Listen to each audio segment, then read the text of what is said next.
Bonjour à tous, bienvenue sur Wake Up TV. Aujourd'hui, on va tester la lampe frontale Everbeam. Vous cherchez une lampe frontale extrêmement bien adaptée pour la randonnée, le camping, la survie, toutes les activités extérieures et même le bricolage. Je vous conseille la marque Everbeam. Alors, que ce soit la H6 ou la H7, on va voir dans les détails c'est quoi la différence. Alors, c'est vraiment un indispensable à avoir dans son sac à dos ou à la maison. Une lampe frontale. Pourquoi? Parce que ça vous permet d'avoir de la lumière et d'avoir les mains disponibles. Et ça, on a du mal à le visualiser au départ si quand on n'est pas forcément confronté. Qu'est-ce qu'on fait? On stocke des petites lampes torches à main. Mais on se rend compte très vite que pour bricoler, pour se déplacer à l'extérieur, etc., la lampe frontale, ça reste le top. Vous avez les deux mains libres, vous avez la lumière en fait en fonction de l'orientation de votre visage.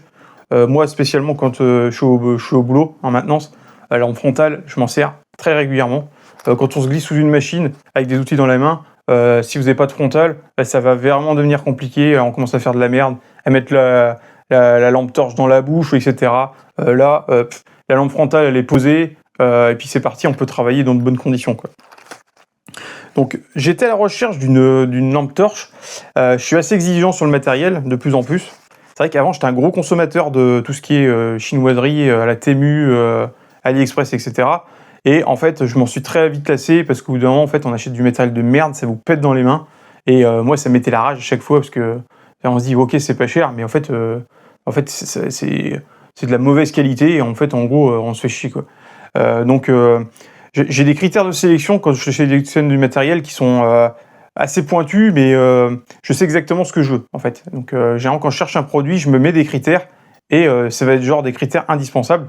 Comme ça, au moins, à la fin, quand je trouve le produit, j'en suis satisfait. Moi, ce que je veux, c'est que le produit soit costaud, il réponde à mes attentes, qu'il soit facile d'utilisation et qui, surtout, il ne me pète pas dans les mains. Ça, c'est vraiment un truc, c'est rédhibitoire, quoi. Quand je cherchais une lampe frontale, j'avais 3 critères de sélection qui étaient vraiment indispensables. Ce que je voulais, c'était une lampe qui soit à peu près étanche. Alors, pas forcément très étanche, parce que je vais pas me prendre pour un plongeur sous-marin. Enfin, voilà, c'est pas le but. Mais ce que je voulais, c'était que sous pluie battante, la lampe me lâche pas. En environnement très poussiéreux, ça me lâche pas non plus. Donc vraiment projection, quoi. Projection, ça c'est suffisant. Donc ça, c'était vraiment le premier critère. Le deuxième critère que je voulais qui était indispensable, c'était une batterie qui est hybride. Souvent, c'est soit la lampe torche, elle est à pile, donc ça fonctionne très bien, hein, soit la batterie, sauf qu'elle est uniquement à batterie. Et en fait, à batterie, c'est pas mal parce que du coup on recharge, mais une fois que la batterie est vide, ça je l'ai fait expérience sur le terrain, c'est la merde. Parce qu'en gros, vous êtes obligé d'attendre que ce soit rechargé pour pouvoir vous en servir. Et ça, en situation de survie, c'est vraiment rédhibitoire. C'est surtout pas... Ça ne marche pas. Alors j'ai essayé dans plein de...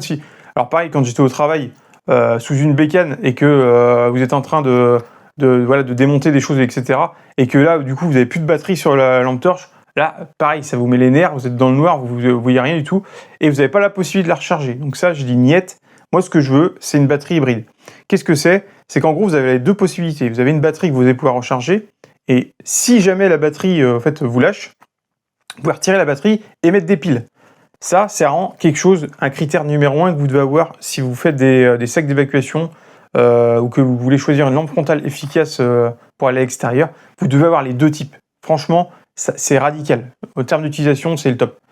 Comme ça, au moins, la batterie lâche, vous pouvez directement mettre des piles. Il n'y a pas de questions à se poser. Et du coup, c'est reparti, quoi. Donc ça, c'est vraiment le deuxième critère. Le troisième critère, c'était du coup la puissance. Alors la puissance, c'est pareil, pour avoir fait plusieurs tests, je voulais pas une puissance trop élevée, parce que ça sert à rien en fait, c'est joli, hein, on voit un éclairage parfaitement visible comme en plein jour, sauf que évidemment, l'autonomie elle plonge. Et si c'est pour éclairer pendant 2 heures ou 1 heure et demie, ça m'intéresse pas. Si au bout d'1 heure et demie, ma batterie est morte et je vais bouffer des piles, ça m'intéresse pas du tout. Je voulais vraiment un juste milieu, entre quelque chose d'assez puissant pour avoir une bonne visibilité, mais pas trop non plus pour pas gâcher l'autonomie. Donc sur ce modèle-là, il est pas mal parce que du coup, vous avez plusieurs niveaux de puissance que vous allez pouvoir adapter.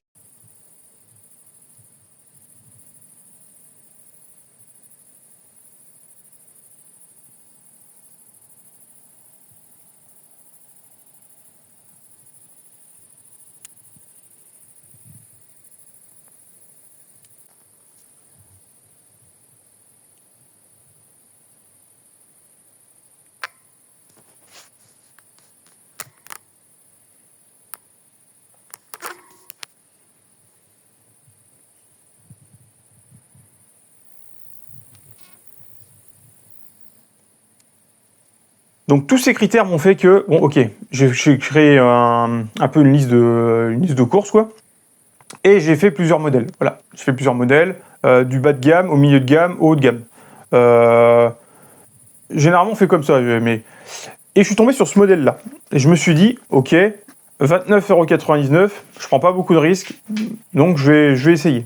Et en fait, je me suis dit, ça sert à rien de faire une vidéo où on va parler d'une Petzl à 18 balles avec 3 piles, et une Petzl à 100 balles qui va être totalement étanche, haut de gamme, etc. Je me suis dit ça, c'est vraiment the lampe frontale que je voudrais avoir dans mon sac à dos.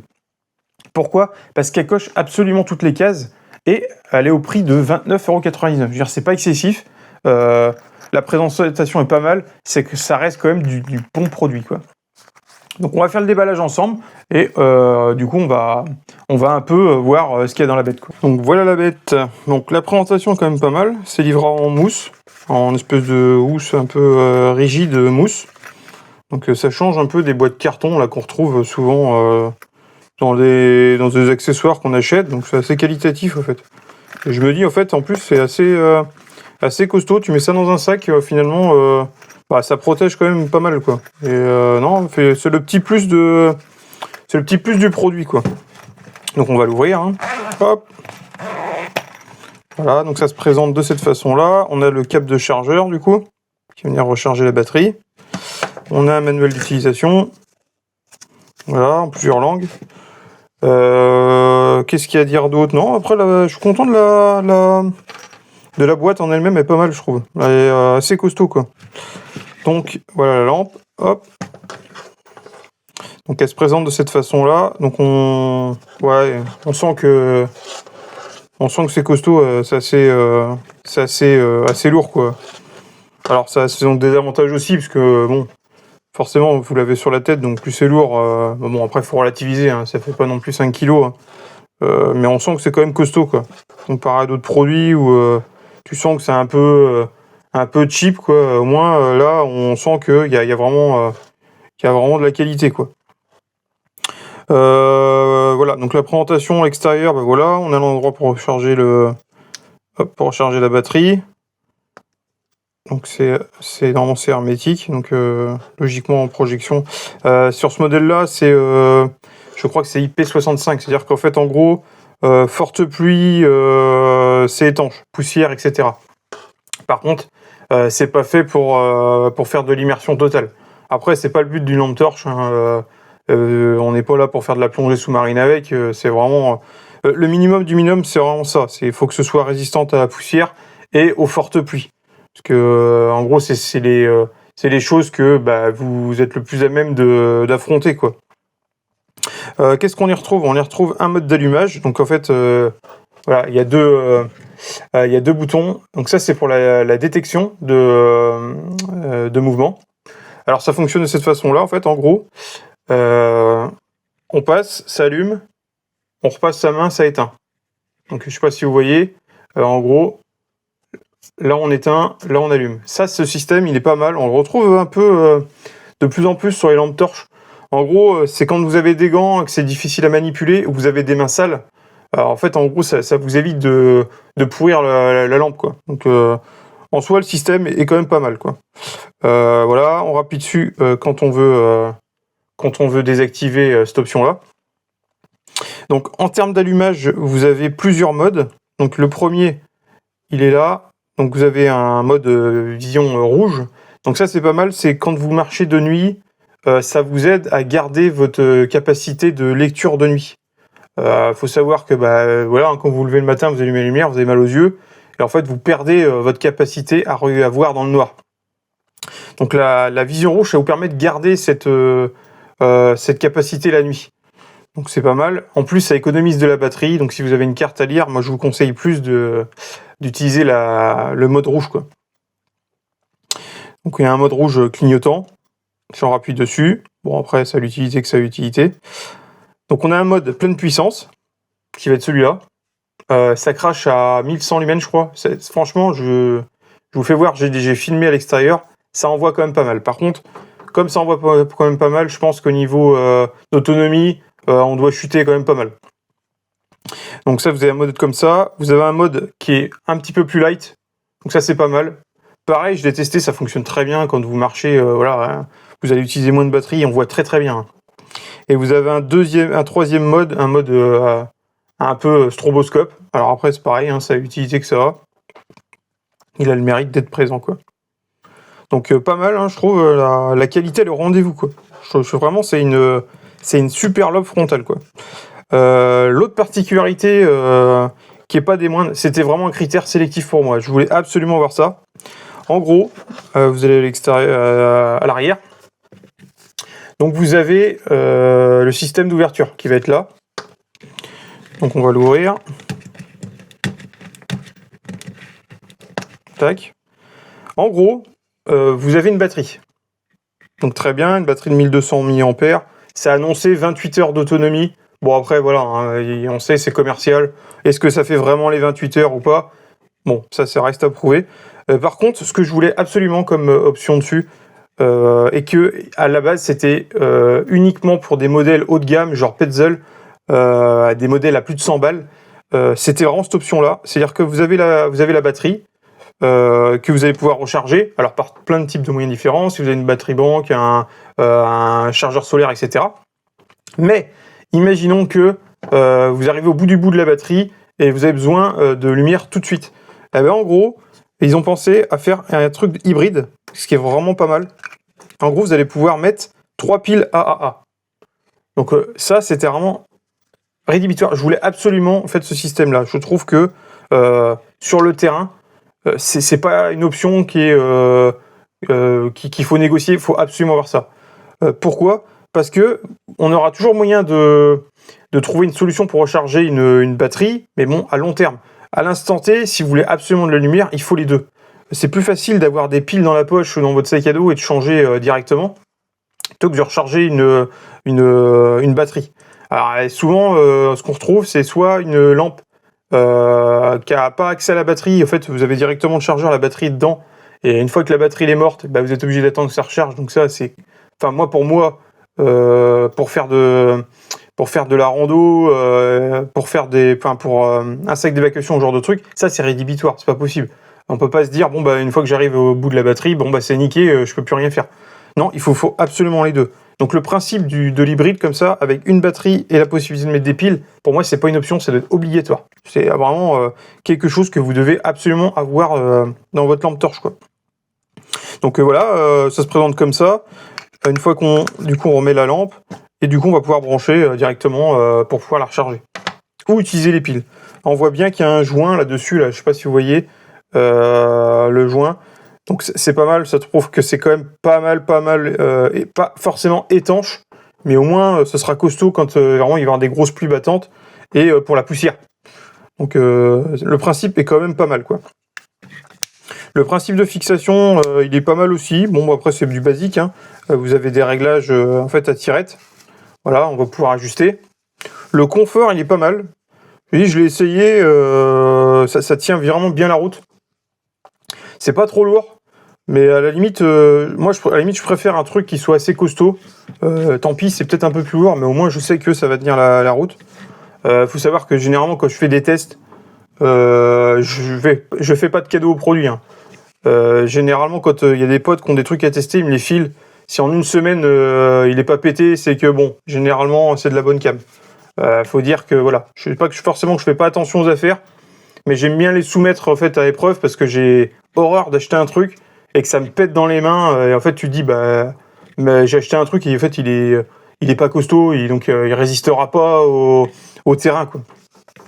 Donc non, pour moi c'est une référence qui dépasse, mais qui va largement au même niveau que les leaders du marché sur les lampes torches, et pour un prix défiant toute concurrence. On est quand même à 29,99 €. Chez Petzl, vous voulez ce modèle un peu ce modèle-là avec batterie, etc. On tape facilement dans les 100 balles. On est quand même dans un prix qui est 3 fois moins élevé. C'est-à-dire que pour le prix d'une Petzl, vous en avez 3. Si vous avez une famille comme moi, avec vous êtes 4, vous avez des 4 sacs d'évacuation à préparer. Bon, ça fait moins mal au fion d'acheter 4 lampes comme ça que de dépenser 400 € dans 4 puzzles qui feront exactement le même travail. Hein. Alors il y aura peut-être le niveau d'étanchéité, mais on n'est pas Jacques Mayol, on est d'accord, on n'est pas là pour faire pour aller plonger à 50 mètres avec une lampe frontale sur le front, hein, on est d'accord. Hein. Ça fait vraiment le job, quoi. Le H7 est annoncé à 1100 lumens et la H6 elle est à 680 lumens. Donc après plusieurs essais, franchement, ce modèle-là il m'a vraiment convaincu, que ce soit la H6 ou la H7. J'ai pris la H6 pour une raison simple, c'est qu'elle est un tout petit peu moins puissante, donc du coup l'autonomie va être prolongée. C'est uniquement pour ça. Par contre, si vous avez besoin vraiment d'une lampe torche très puissante, je vous conseille de vous orienter vers la H7. Je vous mettrai le lien de la H7 dans le lien affilié. Faut savoir que c'est un lien Amazon, donc à chaque fois que vous faites un achat de cette lampe torche par rapport à ce lien, Wake Up récupère une petite partie. Ça permettra de financer du coup du matériel à l'achat qu'on va pouvoir tester dans d'autres vidéos. Donc les points forts, c'est la puissance, 1100 lumens pour la H7 et 680 pour la H6. Le capteur de mouvement qui est hyper efficace. On a jusqu'à 28 heures d'autonomie annoncée pour la H7, à 45 pour la H6, logique parce que du coup elle est moins puissante. Les rechargeables est compatible avec des piles AAA. Donc ça c'est vraiment un critère que vous ne pouvez pas passer à côté. Il faut absolument que vous ayez ce critère-là si vous choisissez une lampe torche. Donc elle est assez confortable, elle est pas, je trouve qu'elle n'est pas trop lourde. Et elle a une certification IP65, donc c'est projection d'eau, poussière, etc. Donc c'est pour l'utilisation qu'on va en faire, c'est parfait. Donc les points améliorés, c'est sûr qu'elle est un petit peu plus imposante qu'une lampe frontale, les petites qu'on a qui sont uniquement à pile. Et l'autonomie, évidemment, parce que vous avez une batterie, donc forcément l'autonomie, elle sera peut-être pas forcément adaptée. C'est pour ça que faut bien se poser la question entre la H6 ou la H7. La H7 étant plus puissante, forcément vous allez perdre en autonomie. Donc c'est pour ça que moi je me suis plus orienté vers la H6. Après, c'est vraiment en fonction de l'utilisation que vous allez en faire. Donc si vous cherchez vraiment une lampe frontale qui est vraiment la plus polyvalente, franchement, il n'y a pas de question à se poser. Ce modèle-là, Everbeam, que ce soit la H6 ou la H7, clairement, c'est vraiment pas mal. C'est vraiment franchement pas mal du tout. Que ce soit la H6 que vous allez retrouver à 27,99 ou la H7 que vous allez retrouver à 29,99, il y a 2 € de différence. Ça va vraiment dépendre de ce que vous voulez en termes de polyvalence. Est-ce que vous allez vouloir de la puissance ou de l'autonomie? Après, rien ne vous empêche de prendre la H7 et de se mettre en mode réduit quand vous allez vous en servir. Maintenant, il y a une petite préférence quand même pour la H6. Hein. Elle est certes un peu moins puissante, mais quand même 45 annoncer une autonomie de 45 heures en situation dégradée, c'est quand même pas mal. Donc si cette vidéo vous a plu, n'hésitez pas à la liker, n'hésitez pas surtout à partager, surtout en ce moment. On sait que la chaîne, bon, elle est un peu, comment on peut dire ça, on est un peu en shadowban en ce moment. Faut pas se leurrer. YouTube nous est un peu dans le viseur. Elle aime pas notre contenu. Alors c'est malheureux, mais elle n'aime pas le contenu. Pourquoi? Parce que on est dans le réalisme, on est dans quelque chose de proche du terrain, et YouTube n'aime pas ça. Alors YouTube, il veut des créateurs plus YouTube friendly. Voilà, là on parle de choses et de rien, mais surtout pas de choses qui fâchent. Donc il nous a mis un peu sous cloche. Voilà. Donc si vous voulez vraiment que la chaîne continue d'exister, faut pas hésiter, faut liker, faut partager, faut commenter. Faut montrer que vous êtes présent sur la chaîne, comme ça l'algorithme de YouTube va nous sortir de cette cloche, parce que c'est assez pesant de créer des vidéos et en fait se rendre compte que YouTube te met un peu à part en fait, et veut pas te montrer aux gens. C'est un peu voilà, c'est un peu mon mini coup de gueule de ces vidéos là. C'est-à-dire qu'en fait on fait du travail, on essaye de faire un contenu qui soit un petit peu plus différent, un peu plus proche du terrain, et finalement YouTube décide de vous mettre de côté, de vous mettre sous cloche parce que vous n'êtes pas dans les normes, vous n'êtes pas YouTube friendly. En fait, moi, ça me pose vraiment un souci parce qu'en gros, on est à un stade où on peut plus dire ce qu'on veut, on peut plus exposer les choses de manière claire et réaliste.